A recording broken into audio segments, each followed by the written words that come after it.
자, 기업의 이윤 극대화 생산량에 대해서 설명을 조금 해보겠습니다. 혹시 화면이 좀 흔들려도 핸드폰이 지금 공중에 대롱대롱 매달려 있으니까 그래서 그런 거라고 이해를 좀 해주시고요. 혹시 삐걱거리는 소리가 난다면 제 자취방에 의자가 낡아가지고 삐걱대는 소리니까 그것도 좀 양해를 부탁드립니다. 자, 제가 이 영상을 찍는 건 한계 수입과 한계 비용이 일치하는 점에서 기업의 이윤이 극대화된다. 그러니까 기업의 이윤 극대화 생산량, 이윤 극대화, 기업은 이윤을 극대화하기를 추구하죠. 이윤을 가장 많이 남겨먹기를 원합니다. 그래서 이윤이 극대화되는 생산량 지점이 한계 수입, 영어로는 MR이라고 책에서 나와 있을 겁니다. MR. 한계는 영어로 marginal이거든요. 그래서 marginal이고 수입이 영어로 revenue죠. 그래서 marginal revenue의 약자 MR입니다. 그리고 한계 비용, 이 둘이 일치하는 점. 한계 비용은 영어로 MC라고 나와 있을 겁니다. marginal, 그리고 비용이 cost니까 marginal cost라서 MC입니다. 그래서 한계 수익과 한계 비용이 일치하는 점에서 기업의 이윤이 극대화된다라고 되어 있는데, 이걸 이해를 잘 못하셔가지고 설명을 이제 드릴게요. 조선소 사례로 제가 말씀을 드릴 겁니다. 조선소라는 가상의 사례를 만들어 보겠습니다. 배 만드는 곳이죠. 그래서 조선소가 새로 세워졌어요. 그래서 첫 번째 배를 만듭니다. 이제 첫 번째 배. 그래서 여기다가 제가 한계 수입도 적고요, 한계 비용도 적고요, 그 다음에 한계 이윤도 적을 겁니다. 한계. 우리 현실에서 한계라는 말을 잘 안 쓰죠. 이게 일본 표현이라서 그래요. 한계라는 게. 그래서 한계라는 뜻은 추가로 한 단위 더라는 뜻입니다. 추가로 한 단위 더. 우리나라 말로 쉽게 쉬운 표현으로 하자면 추가로 한 단위 더라는 뜻입니다. 자, 조선소에서 이제 배를 만들어요. 그럼 첫 번째 배를 만드니까 가장 효율적인 방법으로 배를 만들 겁니다. 가장 효율적인 방법으로 만든다는 얘기는 가장 싸게 먹히는 방법으로 배를 만든다는 얘기죠. 그러니까 배의 퀄리티를 보장하면서 가장 싸게 먹히는 방법으로 배를 만들 겁니다. 그러니까 배를 만드는 데 들어가는 원료들 있죠. 원자재, 원료라고 원료라는 말은 이상하네요. 원자재, 예를 들어서 철강, 그런 것들, 그 철판 이런 거 있을 거 아니에요. 그런 것도 들어갈 거고, 모터도 들어갈 거고 등등등. 그런 것들도 우리 품질, 퀄리티, 배의 퀄리티를 충족할 수 있는 한에서 가장 싼 것들로 사올 것이고요. 그렇죠? 그리고 사람들도 일 제일 잘하는 사람들 데려다 쓸 거니까 인건비도 적게 들어갈 겁니다. 또는 배를 만드는 계절 같은 것들도 배 가장 만들기 좋은 계절에 만들겠죠. 예를 들어서 한겨울에 배 만들면 얼어 죽을 거 아니에요. 그러니까 그런 식으로 가장 효율적으로 배를 만들 거기 때문에 한계 비용은 최초에는 가장 낮은 점부터 출발합니다. 그래서 30억이라고 해볼게요. 30억. 배 한 개 만드는데 30억 들었어요. 자, 그러면 이제 배를 만들었으니까 이제 배 살 사람들을 찾을 거 아니에요. 야, 우리 배 만들었다, 배 살 사람, 이렇게 할 겁니다. 그러면 여러 사람들이 이제 와서 손을 들 거예요. A라는 사람은 나 100억에 살게요라고 하고, B라는 사람은 90억에 살게요라고 하고, C라는 사람은 저는 80억에 사고 싶은데요, 이렇게 얘기를 하고. 그러면 여기 좀 써볼까요? 그래서 A는 100억 제시했고요, B는 90억 제시했고요, C는 80억 제시했고요, 등등등 이런 식으로 있는 겁니다. 자, 그러면 이 배 누구한테 팔아야겠어요? 가장 이제 높은 가격 제시한 A한테 팔아야겠죠. 그래서 한계 수입은 100억입니다. 그렇죠? 가장 높은 가격 제시한 100억 제시한 A한테 팔 겁니다. 그러면 이제 이 경우에서는 한계 이윤은 어떻게 돼요? 30억에 만들었는데 그거 100억에 팔았으니까 70억 남겨 먹은 거죠. 그렇죠? 그래서 한계 수입에서 한계 비용을 빼면 한계 이윤이 되는 겁니다. 여기까지 이해되셨죠? 자, 그다음 이제 두 번째 배를 만듭니다. 두 번째 배. 그럼 두 번째 배를 만들 때는 이 배 만드는 것부터 생각해 보세요. 첫 번째 배를 만들 때 가장 효율적으로 가장 싸게 먹히는 방법으로 배를 만들었다고요. 그럼 두 번째 배를 만들 때는 이거보다는 더 들어갑니다, 돈이. 예를 들어서 원자재, 가장 이제 그 원자재 가격을 낮게 제시한 사람들, 원자재라든가 들어가는 모터라든가 등등 여러 가지 들어가는 것들 중에서 가장 낮게 가격을 제시한 사람한테서 강판이라든가 모터라든가 사왔을 거 아니에요. 그 사람한테 이미 사버렸다고요. 그럼 그 다음으로 살 때는 그것보다 조금 더 비싸게 사야 돼요. 그렇죠? 그리고 인부들도 가장 일 잘하는 사람들 데려다 썼기 때문에 그 다음으로 이제 두 번째 배를 만들 때는 그거보다는 일 못하는 사람들을 써야 되다 보니까 효율이 떨어지죠. 이런 식으로 해서 인건비도 더 들어가고 등등등 해서 이 한계 비용은 올라갑니다. 그래서 40억이라고 해볼게요. 이걸 한계 비용 체증의 법칙이라고 하죠. 체증은 증가한다는 얘기예요. 점점 증가한다. 그래서 한계 비용이 점점 증가합니다. 왜냐하면 첫 번째 단위를 만들 때 가장 효율적이었기 때문에 그 다음 만들 때는 덜 효율적이니까 돈이 더 들어간다는 얘기예요. 그래서 30억 다음에 40억이 들어갈 겁니다. 그쵸? 그 다음에 그럼 배를 다 만들었어요. 그리고 이제 배 살 사람 이렇게 얘기하는 거죠. 근데 이번에는 A는 이제 배 샀다고요. 배 더 이상 안 사요. 그쵸? 그럼 남은 사람들 중에서 배 가격을 가장 높게 제시한 B한테 팔 겁니다. B는 90억에 산다고 했으니까. 그래서 이 경우에는 한개 수입이 90억인 겁니다. 그러면 두 번째 단위 배에서는 자 40억이 만들어서 90억이 팔았죠. 그럼 이제 얼마 남겼어요? 50억 남겼죠. 네, 그래서 한개 이유는 이 경우에는 50억인 겁니다. 자, 한 개를 누적하면 한 개를 다 합치면 그게 총이 돼요. 자, 그래서 뭔 말이냐면 자, 첫 번째 단위의 한개 수입은 100억이었죠. 100억이 팔았어요. 그리고 두 번째 배는 90억이 팔았어요. 그러면 총 수입은 어떻게 돼요? 총 수입은 100억짜리 하나 팔았고 90억짜리 하나 팔았으니까 총 수입은 얘랑 얘 더해서 190억인 겁니다. 그럼 여기까지 해보면 여기는 제가 총 수입이에요. 총 수입은 190억이고요. 자, 그리고 총 비용도 따져볼까요? 한 개 비용을 다 합치면 총 비용이 될 거예요. 그래서 첫 번째 배 만드는 데 30억 들었고 두 번째 배 만드는 데 40억 들었으니까 총 비용은 얼마예요? 70억이죠. 그럼 우리가 남긴 총 이윤은 어떻게 되겠어요? 총 190억 벌었고 총 70억 벌었기 때문에 190에서 70 빼면 120억이죠. 그럼 총 이윤은 120억인데 자, 이 총 이윤은 마찬가지로 한 개 이윤들을 다 더한 겁니다. 한 개를 다 더하면 총이 돼요. 수학적으로 가면 한 개의 적분값이 총인 겁니다. 학배 한 개의 적분값. 적분 우리 저기 수학 시간에 적분 옛날에 했죠. 적분이 뭐예요? 적자가 쌓을 적자예요. 쌓는다. 하나하나 쌓는다. 그래서 한 개를 전부 다 쌓으면 총이 되고요. 한 개 비용을 전부 다 쌓으면 총 비용이 되고요. 한 개 이윤을 다 쌓으면 총 이윤이 된다고요. 그래서 요 120억도 보시면 첫 번째 단위에서 얻은 이윤 70억에다가 두 번째 단위에서 얻은 이윤 50억. 그래서 70억 더하기 50억 해서 120억이 된 거라고요. 이해되시죠? 그럼 여기도 마찬가지야. 여기도 여기까지는 총 이윤이 아니 총 수익이 100억이고 여기는 30억이고 총 비용이 여기는 총 이윤이 70억인 거죠. 자, 그다음에 이제 세 번째 단위 가겠습니다. 세 번째 단위. 자, 한 개 비용은 점점 증가한다고요. 그쵸? 그럴 수밖에 없어요. 이제는 세 번째 단위를 만들 때는 두 번째 단위를 만들 때보다 훨씬 더 비효율적으로 이 배를 만들어야 되기 때문에 그쵸? 그래서 화끈하게 60억 가겠습니다. 60억. 네. 이 배 만드는데 60억 들어갔다고요. 그리고 이제 한 개 수입은 어떻게 되겠어요? 한 개 수입도 점점 줄어들어요. 왜냐면 이제 A도 배 샀어요. 나 이제 배 필요 없어. 나 배 샀어. B도 나 배 샀어. 그럼 이제 C가 남았죠. 여기 우리 인원을 더 늘려볼까요? D라는 사람은 뭐 70억 제시했고요. 뭐 그리고 E라는 사람은 뭐 60억 제시했고요. 뭐 이런 식으로 있었던 거예요. 그쵸? 이 숫자 조금 고칠게요. 이 숫자 55억으로 가겠습니다. 그래서 이번에는 이제 C라는 사람한테 팔아야 된다고요. 그쵸? 그 다음으로 이 남은 사람들 중에서 가장 높은 가격을 부르는 C한테 팔아야 되는 겁니다. 그래서 80억이죠. 80억. 그러면 한 개 수입은 80억이에요. 그러면 55억짜리 배를 80억에 팔았으니까 얼마 남긴 거죠? 한 개 이유는 25억입니다. 그렇죠? 그러면 여기까지 또 따져볼까요? 한 개 수입을 다 합치면 총 수입이 된다고요. 100억, 90억, 80억 합치면 얼마야? 100억, 90억, 80억 합치면 270억이죠. 100, 90, 80 합쳐서 270억인 겁니다. 자, 그 다음에 총 비용은 어떻게 될까요? 얘랑 얘 더하면 되겠죠? 그러면 옆에서 계산기 때리고 있는 거예요. 125억인 거예요. 그러면 여기 지금까지 총 이윤은 어떻게 돼요? 총 수입에서 총 비용 빼면 되겠죠? 그러면 그건 145억인데 이 145억이라는 건 70억 더하기 50억 더하기 25억이랑 똑같다고요. 이거 이렇게 구해도 돼요. 자, 이거 더하면 얘죠. 이거 더하면 얘니까 그런데 이거 더한 건 얘기 때문에 190억에서 80억 더해서 바로 270억 이렇게 뽑아내셔도 되고요. 한 개 비용도 얘 더하면 얘죠. 얘 더하면 얘인데 얘랑 얘 더한 게 얘기 때문에 70억에서 55억 더해서 125억이다 이렇게 가도 되고요. 마찬가지로 120억에서 25억 더해서 145억이다 이렇게 바로 가도 돼요. 자, 그러면 지금까지 보시면 한 개 이윤이 계속 플러스이기 때문에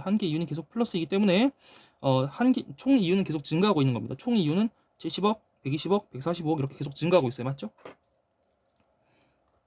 그리고 이제 네 번째 단위를 만들어 볼까요? 네 번째 단위는 이제 점점점 저기 증가하고 있어서 한계 비용이 증가하고 있어서 이제 75억이 됐다고 합시다. 그리고 제가 요거 숫자도 요것도 살짝 고칠게요. 즉석에서 만들어내는 숫자라서 제가 자꾸 숫자를 고치고 있는 점 양해를 부탁드립니다. D라는 사람이 75억을 제시했어요. 자, 그러면 이제 남은 사람들 중에서 C도 이제 배 사갔죠? C 더 이상 나 배 필요 없어, 나 배 안 사 이럴 거예요. 그러면 남은 사람들 중에서 이제 75억을 제시한 D한테 이제 파는 겁니다. 맞죠? 그러면 한계 이유는 이제 어떻게 되겠어요? 75억에 배 만들었는데 75억에 팔았으니까 한계 이유는 이제 빵이에요. 빵원. 그렇죠?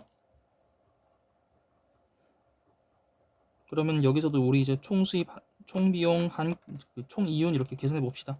그럼 총 수입은 어떻게 돼요? 270억에서 75억 더해주면 되죠. 그러면 345억이 될 거고요. 그리고 총 비용은 얘네 다 더하면 되죠. 이거 다 더하면 이거 200억 돼요. 이 200억은 이렇게 구하면 빠릅니다. 125억에다가 75억 더하면. 그리고 한계 이윤 이거 다 더하면 되죠. 이거 145억이에요. 145억은 구하는 방법이 두 가지인 겁니다. 이것들을 다 더하거나 아니면 345억에서 200억 빼면 되죠. 총 수입에서 총 비용 빼면 총 이윤이니까. 그래서 얘에서 얘 빼면 얘 나옵니다. 이윤 극대화 생산량은 여기에요. 네, 요 네 번째예요. 네 번째고요. 자, 여기서 한 개 더 만든다고 해봅시다. 한 개 더 만든다고. 한 개 더 만들면 한계 수입은 더 줄어들죠. 그래서 이제 남은 사람이 이 한 명밖에 없다고요. 맞죠? 이 한 명. 그래서 한계 수입은 60억이에요. 그런데 이거 만드는데 이제 얼마 들어가겠어요? 만드는데 한 뭐 100억 이렇게 더 들어갈 겁니다. 이 한계 비용은 자꾸 증가하고 한계 비용은 자꾸 감소하는 거예요. 한계 비용은 자꾸 증가하고 한계 비용은 한계 수입은 자꾸 감소하다 보니까 그 서로 크로스되는 지점이 존재하는 겁니다. 이제 크로스가 돼버린 거예요. 자, 그래서 100억에 만들어서 60억에 팔면 완전 손해죠. 그래서 여기서 마이너스 40억 원에 손해가 나버리는 겁니다. 맞죠? 그러면 한 총 수입 계산해 볼까요? 총 수입은 이거 다 더한 거라고요. 100억, 90억, 80억, 75억, 60억 더하면 405억이고요. 그리고 총 비용은 이거 다 더한 거라고요. 맞죠? 그러면 이거 300억이 있네요. 그러면 총 이윤은 어떻게 돼요? 405억에서 300억 빼면 105억이죠. 105억이죠. 맞죠? 자, 그러면 이 105억은 어떻게 구할 수 있다고요? 얘네 다 더한 거. 그럼 얘네 다 더하는 것들은 얘에서 얘 바로 더하면 되죠. 그럼 145억에서 마이너스 40을 더하니까 105억이 됐다. 이렇게 보시면 되는 겁니다. 자, 그래서 자, 요 다섯 번째 단위를 보시면 한계 수입보다 한계 비용이 더 크죠. 한계 수입보다 한계 비용이 더 크죠. 그러다 보니까 한계 이윤이 마이너스 값이 뜨기 때문에 총 이윤 보세요. 총 이윤은 자꾸 증가하고 있었어요. 계속 증가하고 있었어요. 여기서 증가했죠. 여기서도 증가했죠. 여기서는 증가하지 않고 그냥 변화가 없었습니다. 변화가 없었는데 여기선 감소한다고요. 그러니까 요 다섯 번째는 하지 말았어야 되는 거예요. 다섯 번째 배는 만들지 말았어야 되는 겁니다. 그래서 기업의 이윤 극대화 생산량은 여기 네 번째 단위까지라고 했죠. 그러니까 네 번째 단위까지만 하고 다섯 번째는 하지 말아라 해요. 다섯 번째는 하지 말아라. 그래서 이렇게 하면 이해가 충분히 되셨을 거라고 생각을 하고요. 자, 그러면 이런 의문 들 수 있습니다. 그러면 이윤 극대화는 이윤은 여기서도 145억이고 여기서도 145억이지 않냐? 그러면 이윤 극대화 생산량은 3이라고 해도 되지 않냐? 맞습니다. 정확한 지적입니다. 그래서 어떤 문제에 따라서는 이윤 극대화 생산량을 4라고 이제 답해야 되는 문제도 있고요. 또는 3 또는 4라고 답해야 되는 문제도 있어요. 그래서 그 문제 따라서 가셔야 됩니다. 문제 따라서 문제 선택지에 4라고만 되어 있을 수도 있고요. 3 또는 4라고 되어 있을 수도 있습니다. 네.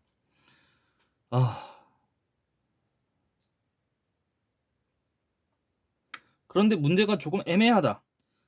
예를 들어서 선택지에 3 또는 4라고 되어 있으면 편안하게 그 3 또는 4라고 적혀 있는 선택지를 고를 텐데 선택지에 3도 있고 4도 있더라. 3도 있고 4도 있더라.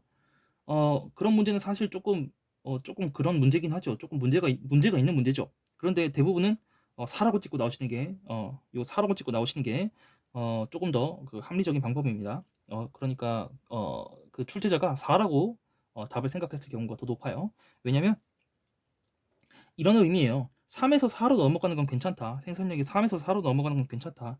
하지만 4에서 5로 넘어가는 건 절대 하지 말아야 된다. 왜냐면 4에서 5로 넘어가면 한계 이윤이 마이너스가 나오기 때문에 절대 하지 말아야 된다. 그러니까 여기서 끊어. 여기서 끊고 4에서 멈춰야 돼. 4까지, 최대 4까지 가는 거야. 라고 해서 출제자는 4라고 냈을 가능성이 더 높습니다. 그러니까 이런 경우에는 문제에서 4라고 대답을 하시고요. 자, 그리고 이걸 조금 이제 수학적인 그래프로 보면 이렇게 되는 거예요. 자, 그래서 한계 수입은 우리 계속 감소를 하고요. 맞죠? 한계 수입은 이렇게 계속 감소해요. 한계 수입은 계속 감소하고 한계 비용은 자꾸 이렇게 증가한다고요. 여기가 생산량인 거죠. 생산량. 그래서 딱 요점에서 생산을 멈춰야 된다. 여기가 최적 생산량이라는 겁니다. 최적 생산량. 다시 말해서 무슨 생산량? 이게 이윤 극대화 생산량. 이윤 극대화 생산량. 우리 아까 사례에서는 숫자들이 띄엄띄엄 있죠. 이렇게 띄엄띄엄이죠. 수학 숫자들이. 이런 걸 이산적이라고 하거든요. 그런데 우리 그래프로 그리는 경우는 연속적이잖아요. 그쵸? 이 그래프가 띄엄띄엄 있는 게 아니고 그래프는 선으로 연속되어 있단 말입니다. 그쵸? 연속되어 있다는 얘기는 요 조금의 조금의 변화분들까지 다 따지겠다는 얘기입니다. 그래서 여기 딱 만나는 점을 우리가 이윤 극대화 생산량이라고 하는 거고요. 자, 우리 사례를 가지고 아까 조금 더 해보자면 예컨대, 자, 이런 얘기도 드릴게요. 아까 적분 얘기 잠깐 했죠. 적분 얘기. 적분은 그러니까 요 면적이죠. 요 면적이 우리 회사의 총 이윤인 거예요. 총 이윤인 거예요. 예컨대 우리 아까 첫 번째 단위를 팔 때는 여기는 이해 안 되면 넘어가세요. 이게 수학에 조금 자신이 있으신 분들을 위해서 제가 설명을 드리는 겁니다. 첫 번째 단위를 팔 때는 한계 수입이 100억이었고요. 그쵸? 그리고 두 번째 단위는 이 30억이었죠. 한계 비용은 30억이었죠. 그러면 요 간격 있잖아요. 요 간격이 70억인 겁니다. 맞죠? 자, 그리고 두 번째 단위를 팔 때는 제가 여기 90억이라 얼마라고 넣었더라? 90억, 40억. 여기 수학 약하신 분들은 넘어가세요. 네. 내가 고등학교 때 수학을 좀 해서 미적분 좀 안다 하시는 분들만 이거 보시는 겁니다. 자, 그래서 두 번째 단위 한계 수입이 90억이었고 그리고 제가 한계 비용을 40억이라고 나왔습니다. 그러니까 요 차이가 한계 이윤인 거죠. 50억인 거죠. 그쵸? 그리고 세 번째 단위는 또 이렇게 있을 거고 네 번째 단위도 뭐 이렇게 있을 거고 뭐 이렇게 갔을 거 아니에요? 네 번째 단위에서 끝났으니까 네 번째는 여기겠네요. 네. 그럼 요거 지울게요. 네. 요런 식으로 해서 우리가 아까 사례를 들었던 건 숫자가 띄엄띄엄 있다 보니까 요 70억, 50억 그리고 네 번째가 얼마더라? 80, 50억. 여기가 80억, 여기가 55억 해서 여기가 25억이 나왔죠. 네. 그래서 이런 것들을 다 더한 게 우리 총 이윤 값이었는데 이렇게 미세한 변화분까지 다 따지는 연속적인 경우에는 이렇게 그래프가 안 끊어지는 거 연속적이라고 하는 거예요. 연속적인 경우는 요 면적이 총 이윤이 되는 겁니다. 요 면적이. 이 면적이라는 건 그리고 다시 말하면 적분값이라는 거죠. 적분값. 네, 이렇게 해서 설명을 드렸습니다. 그래서 사실 저한테 이 질문을 하신 분은 수학에도 조금 강점이 있으셔가지고 뭐 뒤에 있는 그래프라던가 또는 총의